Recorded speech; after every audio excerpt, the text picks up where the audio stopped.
Hello student, मैं आज सुकुमार आज सभी का फिर से स्वागत करता हूं अपने स्टार एजुकेशन चैनल पे, जिसमें मैं आज सभी को पढ़ाने वाला हूं आज बहुत ही महत्वपूर्ण चैप्टर जिसका नाम है भारत का संविधान। तो चलिए फिर हम स्टार्ट करते हैं चैप्टर को। सबसे पहले हम देखेंगे कि संविधान किसे कहते हैं, जिसमें नागरिकों के मौलिक अधिकारों का वर्णन किया जाता है तथा जिस देश का संविधान है उस देश की सरकार का निर्माण किस तरह से हुआ है, यानी कि और वहाँ की जो राजनीतिक व्यवस्था है, कानूनी व्यवस्था है, किस तरह से चलेगी, इसका वर्णन होता है संविधान में। तो चलिए फिर अपना अगला पॉइंट देखेंगे, संविधान किस तरह से बना। संविधान बनाने की शुरुआत 1946 से।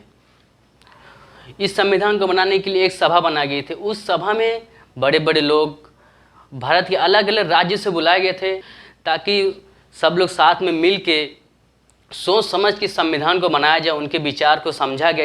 इस सभा में सभी लोगों ने अपनी अपनी राय रखी कि कैसा है, कैसा नहीं होगा, क्या सही है, क्या गलत है, वो सब उन्होंने अपनी अपनी राय रखी। तो इस संविधान का निर्माण हुआ हमारे। तो इस संविधान में जो महान महान नेता हैं, जैसे कि उनके नाम मैं बताना चाहता हूँ आपको। Doctor B.R. Ambedkar, doctor Rajendra Prasad, Sardar Vallabh Bhai Patel आदि कई बड़े बड़े नेता थे जो इस सभा में आए थे। उन्होंने इस संविधान को बनाने में अपना महत्वपूर्ण समय दिया था। तो इसमें कुछ स्त्री भी थी जो अपना महत्वपूर्ण योगदान दी थी, जैसे कि सरोजिनी नायडू, विजय लक्ष्मी पंडित आदि और भी महिलाएं थी जिन्होंने अपना महत्वपूर्ण योगदान दिया हमारे इस संविधान को बनाने के लिए। तो इस सभा के राष्ट्रपति जो चुने गए थे वो थे डॉक्टर राजेंद्र प्रसाद। उन्हें ही इस सभा का राष्ट्रपति चुना गया था। तो इस सभा में अलग अलग कमेटी बनाए गए थे, उनमें अलग अलग सेक्शन थे, भाग थे। उनमें हर बातों का ध्यान रखते हुए नियम कानून को पालन करते हुए उन्होंने जो कानून थे उन्हें बनाया गया। और जो लिखित जो सेक्शन था वो डॉक्टर भीमराव अम्बेडकर के अंदर आया। उन्होंने जो हमारा संविधान उसका फाइनल शेप दिया था, यानी कि आप एक प्रकार कहने से उन्होंने इस संविधान को हरी झंडी दिखाई थी। आप ये आसान भाषा में कह सकते हैं जो। तो पूरे 2 साल 11 महीने 18 दिन में हमारा संविधान बनके तैयार हुआ था। इसकी हम शुरुआत 26 जनवरी 1950 से की थी। ये आप सभी को पता होगा, और अगर जिन्हें नहीं पता होगा ये हमारी वीडियो देख के उनको तो पता ही चल गया होगा। अगला पॉइंट देखेंगे, लोकतांत्रिक शासन। तो भारत ने लोकतांत्रिक सिस्टम बनाया है। सिस्टम 2 प्रकार के होते हैं, एक होता है लोकतांत्रिक सिस्टम, एक होता है राजाशाही सिस्टम। लोकतांत्रिक सिस्टम मतलब क्या होता है कि लोगों के द्वारा, लोगों के लिए, लोगों से चुनी हुई गई सरकार।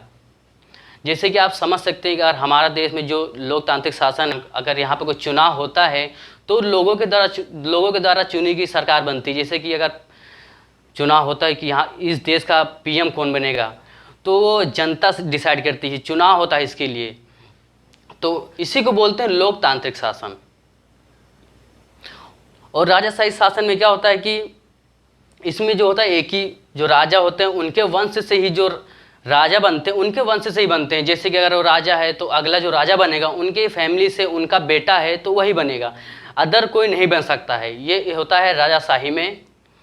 तो हम उस देश के गवर्नमेंट को तब तक लोकतांत्रिक नहीं मानेंगे जब तक कि इलेक्शन, यानी कि जब तक चुनाव नहीं होता है। क्योंकि हम चुनाव से तो तय करते हैं कि हम PM होगा, हम ही डिसाइड करेंगे। अगर हम इलेक्शन नहीं होगा तो कैसे पता चलेगा कि जो हमारा जो देश है वो लोकतांत्रिक है। इसीलिए हम उसे लोकतांत्रिक तब तक नहीं मानेंगे जब तक हमारे देश में इलेक्शन नहीं होगा। और देश में कोई भी आदमी इलेक्शन में खड़ा हो सकता है, या चाहे वो कोई भी जाति का हो, कोई भी धर्म का हो, अगर वो कोई अपराध न किया हो। जैसे कि अगर कोई किसी ने मर्डर किया, कोई भी कुछ चोरी डकैती, अगर उसके ऊपर बड़े बड़े केस चल रहे हैं तो वो मतलब कि ऐसे चुनाव में नहीं खड़ा हो सकता। उसके लिए आप कोई भी क्राइम नहीं किए हो, आप मतलब एक अच्छे नागरिक हो, एक प्रकार के देखा जाए, एक तरह से देखा जाए तो आप एक अच्छे नागरिक हो, तभी आप इलेक्शन में खड़े हो सकते हो। और इलेक्शन कोई भी दे सकता है अगर वो उसकी एज, यानी कि उसकी जो उम्र है 18 साल से ऊपर है, उसके पास वोटर ID हो, तभी वो इलेक्शन दे सकता है। ना ही इसमें कोई जाति, धर्म, भेदभाव कुछ नहीं देखा जाता है। इस इलेक्शन में सबका अधिकार है वोट देने का। हमारे देश में किसी के ऊपर कोई भी दबाव नहीं कि आप वोट नहीं दे सकते, आप इस जाति के हैं, आप उस धर्म के हैं, ये सब कुछ नहीं होता है। हर आदमी वोट दे सकता है। तो हम अपना अगला पॉइंट देखेंगे, धर्मनिरपेक्षता। हमारे देश में किसी भी धर्म जाति का भेदभाव नहीं किया जाता है। हमारे देश में हर धर्म जाति की इज्जत की जाती है। हमारे देश में आज़ादी है कि आप कोई भी धर्म अपना सकते हैं। जैसे कि आप हिंदू हैं तो आप मुस्लिम धर्म अपना सकते हैं, आप मुस्लिम हैं तो हिंदू धर्म भी अपना सकते हैं, क्रिश्चियन है तो मुस्लिम धर्म, आपको कोई रोक टोक नहीं, ये आपका अधिकार है। आप किसी भी धर्म में जा सकते हैं, यहाँ आपका कोई रोक टोक नहीं करेगा, आप पूरी तरह से आज़ाद हैं। तो फिर हम अब अगला पॉइंट देखेंगे, गणतंत्र। गणतंत्र मतलब होता है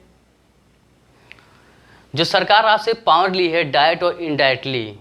हमने लोकतांत्रिक व्यवस्था अपनाया है जिसमें क्या होता है कि अगर आपके पास पावर है, जैसे आप सर्विस में हैं, आपके घर में कोई भी सर्विस है, इसका मतलब ये नहीं है कि आप उसका गलत उपयोग करेंगे, ऐसा नहीं हो सकता। आपको भी कानून के रूप से भी चलना। तो हम देखेंगे अगला पॉइंट, केंद्र सरकार। आप डायग्राम में देख सकते हैं।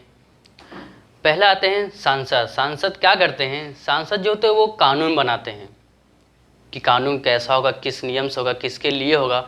ये सब कानून जो होता है, जो बनता है, पूरा सांसद के अंदर बनता है। अब उसके बाद कार्य करने में क्या होता है, जो नियम बनता है उस नियम को फॉलो कराने का काम जो होता है वो कार्य करने का सेक्शन जो होता है, जो भाग होता है उसका काम होता है कार्य करने का। अब देखेंगे तीसरा पॉइंट, न्यायतंत्रिका। न्यायतंत्रिका में क्या होता है, अगर कोई जो कानून बना है उस कानून को जो फॉलो नहीं कर रहा है, उस कानून को अगर तोड़ता है, उस कानून के खिलाफ जो होता है, न्यायतंत्रिका फिर उसको सजा देती है।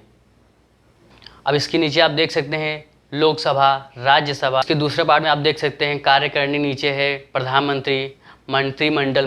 मंत्रिमंडल में क्या आते हैं, शिक्षा मंत्री, रेल मंत्री आदि और भी लोग इसमें आ जाते हैं। अब देखेंगे तीसरा पॉइंट, न्यायतंत्र के नीचे आते हैं सर्वोच्च न्यायालय यानी कि सुप्रीम कोर्ट, जहाँ पे न्याय। अब देखेंगे हम अगला पॉइंट अपना, राज्य सरकार। राज्य सरकार के नीचे आते हैं राज्यपाल, और राज्यपाल के अंदर आते हैं 3 सेक्शन, विधायिका, कार्यकारिणी, न्यायतंत्रिका। आप जैसे कि डायग्राम में देख सकते हैं, आपको इसमें देखने में बहुत आसानी होगी। आपको इसी हिसाब से हमारा जो ये सिस्टम है राज्यपाल का, जो इसी हिसाब से चलता है, आप डायग्राम में देख सकते हैं। तो फिर हम अगला पॉइंट अपना देखेंगे, संघराज्य। भारत जो एक संघराज्य देश है, भारत में जो भी कानून व्यवस्थाएं, जो कानून होते हैं, जो बनाए जाते हैं, वो 3 बातों का ध्यान रख के बनाए जाते हैं। फर्स्ट होता है यूनियन लिस्ट, कॉन्करेंट लिस्ट और स्टेट लिस्ट। तो हम अपना अगला पॉइंट देखेंगे, मूलभूत अधिकार। भारत में हमारे हर किसी को सामान्य रूप से देखा जाता है, हर किसी के लिए न्याय एक है। मतलब कि ऐसा नहीं कि वो मंत्री का लड़का है उसके न्याय अलग होगा, ऐसा नहीं है। यहाँ पे सबका अधिकार, सबका राइट एक है, उसको जो सज़ा दूसरों को मिलेगी उसको भी वो मिलेगी। और दूसरा पॉइंट, जो हमारे देश में हर किसी को बोलने का अधिकार है, वो अपनी अंदर की जो एक्सप्रेशन है यानी कि जो इच्छाएं हैं अपनी, वो दूसरे सामने प्रकट कर सकता है। ये नहीं कि आप नहीं, कहीं भी अगर आप किसी भी कहीं सभा में आप बैठे हैं, ये नहीं कि आप बोल नहीं सकते, ऐसा नहीं। उसके पास राइट है, उसके पास अधिकार है, वो अपनी जो बात है उसके अंदर जो विचार है वो बोल सकता है, अपना विचार आगे अपना रख सकता है, वो इसका ये पूरा अधिकार है। और तो सबको ये भी अधिकार है, एजुकेशन लेने का हमारे देश में भी अधिकार है। बच्चे का ये अधिकार है, वो पढ़ाई, एजुकेशन, शिक्षा लेने का उसका फुल अधिकार है, पूरा राइट है उसके कि वो पढ़ाई कर सकता है, उस पर कोई रोक टोक नहीं लग सकता। ऐसा अगर करता है तो उसको कानूनी सज़ा दी जाएगी। तो फिर कैसा लगा मेरा ये वीडियो आप सभी को? कमेंट में ये आप ज़रूर बताइए, आप अपनी राय दीजिए, अपना फीडबैक दीजिए कि आपको हमारे वीडियो कैसा लग रहा है। ऐसे इंटरेस्टिंग टॉपिक चाहिए तो इसके लिए हमारे चैनल को लाइक कीजिए, सब्सक्राइब कीजिए और बेल आइकन दबाइए, और ज़्यादा से ज़्यादा इसको शेयर कीजिए।